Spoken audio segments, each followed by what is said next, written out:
देखिए दोनों एकदम आइडेंटिकल है। जो ये वाला नोट है ये ओरिजिनल है और ये वाला फेक नोट है। दोस्तों, क्या कभी आपने सोचा है कि नकली नोट आखिर कैसे छापे जाते हैं? आखिर वो कौन लोग होते हैं जो नकली नोट छापते हैं? आखिर किस तरह की टेक्निक्स का इस्तेमाल करते हैं ये लोग कि एक नोट में इतने ज्यादा सिक्योरिटी फीचर्स ऐड करने के बाद भी ये उसकी कॉपी बना लेते हैं?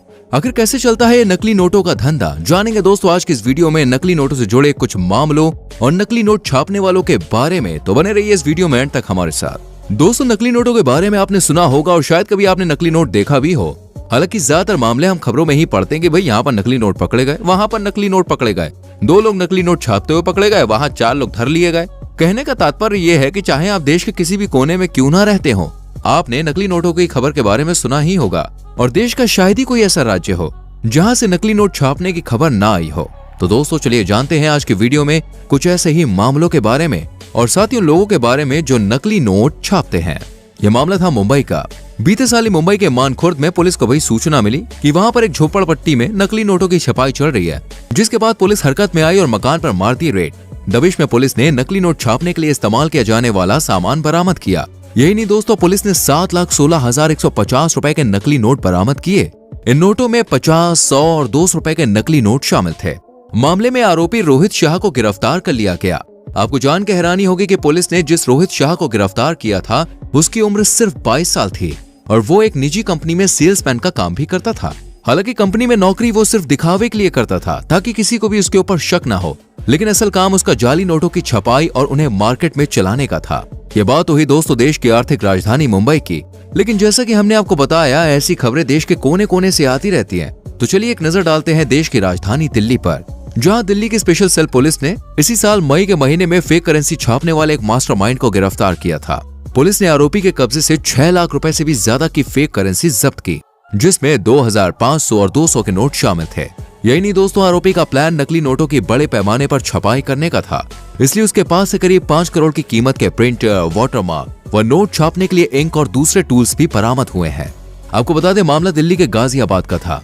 इस मामले में प्रशांत और विराट नाम के व्यक्ति को गिरफ्तार किया गया था, जो कि बेसिकली चेन्नई का था और दिल्ली में नकली नोटों की फैक्ट्री में नकली नोट छापता था। अब ये भी जान लीजिए कि दोस्तों इस मास्टरमाइंड को पकड़ा कैसे गया। दरअसल दिल्ली पुलिस की स्पेशल टीम को सूचना मिली कि ring road, Mahatma Gandhi road और इंद्रप्रस्थ पार्क के पास नकली नोटों की डिलीवरी होने वाली है, जिसके बाद पुलिस ने आरोपी के पहुंचते ही उसे नकली नोटों की खेप के साथ धर दबोचा और फिर जब पूछताछ की गई तो उसने नोटों की छपाई के ठिकाने के बारे में भी बता दिया।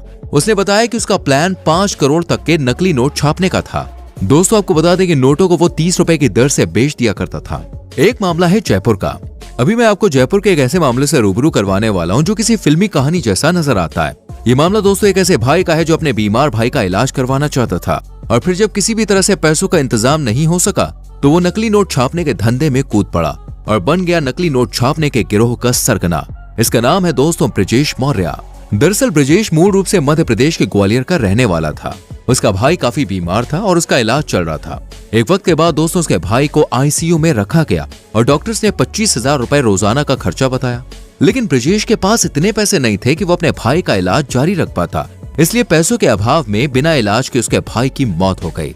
इस घटना के बाद ही दोस्तों ब्रजेश ने अमीर बनने की ठान ली और शुरुआत में उसने कोई भी गलत रास्ता नहीं अपनाया, बल्कि करीब 8 साल पहले वो जयपुर आया और उसने वहाँ छोटा मोटा काम शुरू किया। टैक्सी भी चलाई और कई साल तक यही काम करने के बाद उसने कोरोना फैलने से पहले जयपुर में एक रेस्टोरेंट भी खोल लिया। लेकिन जैसा कि हम जानते हैं दोस्तों, कोरोना महामारी के दौरान बहुत से लोगों के काम धंधे चौपट हो गए थे और बहुत से लोग तो दिवालिया भी हो गए थे। तो ऐसा ही कुछ हुआ दोस्तों ब्रजेश के साथ भी। लॉकडाउन की वजह से उसे काफी नुकसान हुआ और फिर आखिरकार रेस्टोरेंट बंद करना पड़ गया। इसके बाद दोस्तों ब्रजेश नकली नोट छापने के धंधे में उतर आया।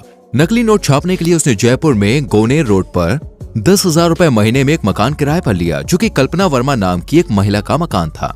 इसी मकान में ब्रजेश अपने साथी प्रथम शर्मा के साथ मिलकर 200 और 500 के नोट छापने लगा। हालांकि ब्रजेश नकली नोटों के कारोबार में काफी अच्छा पैसा कमा रहा था, लेकिन फिर भी दोस्तों वो लग्जरी लाइफ नहीं जीता था ताकि किसी को भी उस पर शक ना हो। लेकिन दोस्तों आपके दिमाग में ये भी सवाल आ रहा होगा कि आखिर ये नकली नोटों को छापते कैसे होंगे। आपको बता दें, इसके लिए ब्रजेश और उसका साथी प्रथम नकली नोट खरीदने वालों को 40,000 के असली नोटों के बदले 1 लाख रुपए के नकली नोट देते थे। सेफ्टी के लिहाज से वो इतना ही बताते थे कि वो उन नोटों को बांग्लादेश से मंगाते हैं। यही नहीं, इसके अलावा वो इस शर्त पर नोट देते थे कि उन नोटों को सिर्फ रात में ही चलाया जाएगा। लेकिन दोस्तों कहा जाता है ना कि सच्चाई एक न एक दिन सामने आ ही जाती है। तो यही हुआ ब्रजेश और उसके साथी प्रथम शर्मा के साथ। मामला तब खुला जब एसओजी ने जयपुर में नागौर के 3 लड़कों को 1 लाख रुपए के नकली नोटों के साथ पकड़ लिया और पूछताछ के बाद उन्होंने बताया कि वो नकली नोट कहां से लाए थे। इसके बाद एसओजी ने एक अपार्टमेंट के विला में ब्रजेश मौर्य और प्रथम शर्मा को नकली नोट छापते हुए पकड़ लिया। दोस्तों, नकली नोटों की छपाई से भले ही कुछ लोगों को फायदा पहुंच रहा हो और वो लोग ऐसा मानते हैं कि ये एक फायदे का कारोबार है, लेकिन फेक करेंसी के चलते आर्थिक तौर पर देश को काफी नुकसान पहुंचता है। फेक करेंसी की वजह से दोस्तों किसी भी देश की अर्थव्यवस्था कमजोर होती है। यही वजह है कि असली नोटों में बहुत से सिक्योरिटी फीचर्स यूज किए जाते हैं। यही नहीं, स्याही से लेकर कागज तक सब कुछ खास तरह का यूज किया जाता है जो कि बाजार में उपलब्ध नहीं होते हैं। ऐसा इसलिए किया जाता है ताकि कोई भी व्यक्ति इनकी छपाई ना कर पाए, और अगर ऐसा करने की कोशिश करे तो नकली और असली नोट के बीच का फर्क पता चल जाए। नकली नोट छापने का ये कारोबार दोस्तों कितना देश की अर्थव्यवस्था के लिए नुकसानदेह है, इस बात का अंदाजा आप इससे ही लगा सकते हैं कि नकली नोटों के एक मामले में सजा सुनाते वक्त कोर्ट ने नकली नोट छापने के काम को देशद्रोह तक करार दिया। इससे पहले कि आगे मैं आपको बताऊं कैसे ये छापे जाते हैं नकली नोट, उससे पहले भाई हमारे चैनल को सब्सक्राइब नहीं किया तो फटाफट से कर लीजिए और साथ में बेल आइकॉन भी प्रेस करना।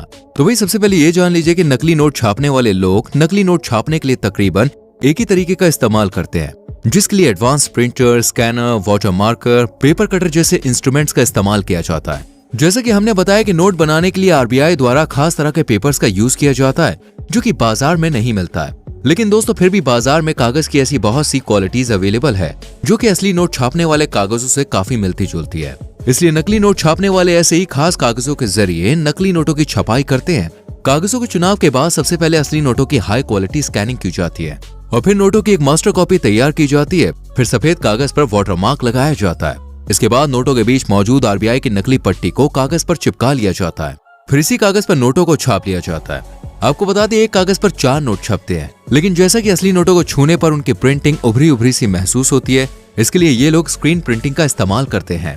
हैरानी की बात तो यह है दोस्तों कि नकली नोट छापने वाले ज्यादातर लोग ज्यादा पढ़े लिखे नहीं होते हैं, लेकिन फिर भी ये लोग इतनी सफाई से काम करते हैं कि इनके द्वारा छापे गए नकली नोटों और असली नोटों के बीच फर्क कर पाना कभी कभी बैंक के लोगों से लेकर आरबीआई के अधिकारियों तक के लिए मुश्किल हो जाता है। चलिए आखिर में एक और किस्सा मैं आपको बताता हूँ जिसके बारे में जानकर आप बिल्कुल हैरान हो जाएंगे कि आखिर 5वीं क्लास व्यक्ति इस काम में इतना माहिर कैसे हो सकता है। ये मामला था दोस्तों उत्तर प्रदेश का।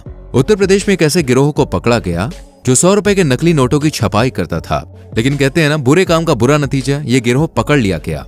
पूछताछ में इस गिरोह से काफी कुछ मालूम पड़ा और पूछताछ के दौरान ही उस समय पुलिस वाले भी हैरान रह गए जब उन्हें पता चला कि इस गिरोह का मेन मुखिया सिर्फ 5वीं क्लास पास था।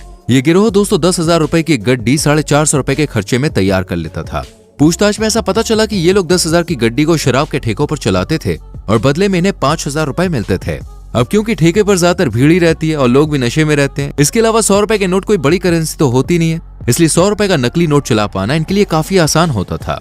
तो दोस्तों ये थे नकली नोट छापने वालों के किस्से और नकली नोटों के कारोबार से जुड़ी हुई दूसरी जानकारियां। आपको इन मामलों में सबसे ज्यादा दिलचस्प या हैरान करने वाला किस्सा कौन सा लगा मुझे कमेंट करके जरूर बताएं। वीडियो को लाइक और शेयर करें। आने वाली वीडियोस को देखने के लिए चैनल को सब्सक्राइब करके बेल आइकन प्रेस करें जिससे आने वाली वीडियोस मिस ना हो। मिलते हैं अगली वीडियो में। Till then bye bye, take care.